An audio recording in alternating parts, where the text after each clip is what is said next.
Assalamualaikum warahmatullahi wabarakatuh. Perkenalkan, nama saya Ade Khairani Erwan, NIM 210861117. Di sini saya akan membuat tugas video dengan materi Project Based Learning dalam PTO.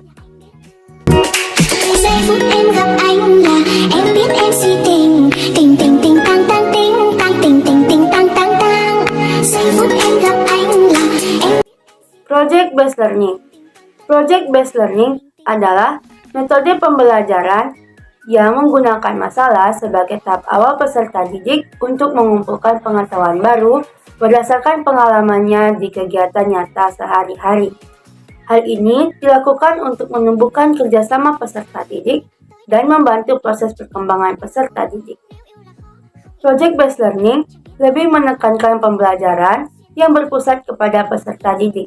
Secara konstruktif, peserta didik akan melakukan eksplorasi atau pendalaman pembelajaran yang menggunakan pendekatan berbasis riset terhadap permasalahan dan pertanyaan yang nyata, berbobot, dan relevan.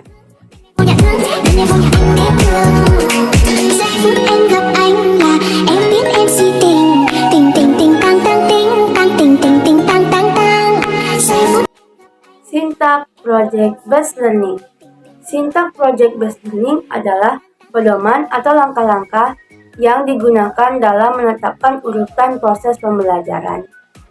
Yang pertama, menyiapkan pertanyaan atau penugasan proyek. Hal ini sebagai tahap awal bagi peserta didik untuk mengamati lebih dalam terkait pertanyaan yang ada. Yang kedua, mendesain perencanaan proyek. Hal ini sebagai langkah nyata dari menjawab pertanyaan yang telah ada. Hal ini bisa dilakukan dengan menggunakan percobaan. Yang ketiga, menyusun jadwal. Penjadwalan sangat penting dilakukan agar proyek bisa dikerjakan dengan waktu yang tersedia dan sesuai dengan target. Yang keempat, memonitor kegiatan dan perkembangan proyek. Peserta didik melakukan evaluasi proyek yang sedang dikerjakan. Yang kelima, menguji hasil kinerja peserta didik. Guru akan memberikan nilai terhadap proyek yang telah dikerjakan oleh peserta didik. Hal ini diharapkan bisa memberikan umpan balik bagi pemahaman peserta didik. Yang terakhir adalah mengevaluasi pengalaman. Evaluasi pengalaman merupakan refleksi dari kegiatan yang sudah dilakukan peserta didik.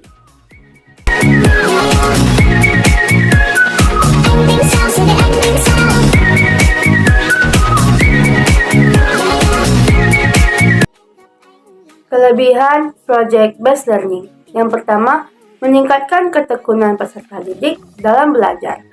Lalu, suasana belajar menjadi lebih menyenangkan karena peserta didik lebih aktif. Yang ketiga, meningkatkan keterampilan peserta didik dalam mengelola suatu proyek. Yang keempat, melatih komunikasi peserta didik.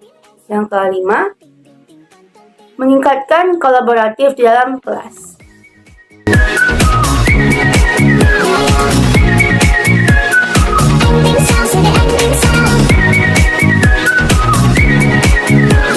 Kelemahan Project Based Learning.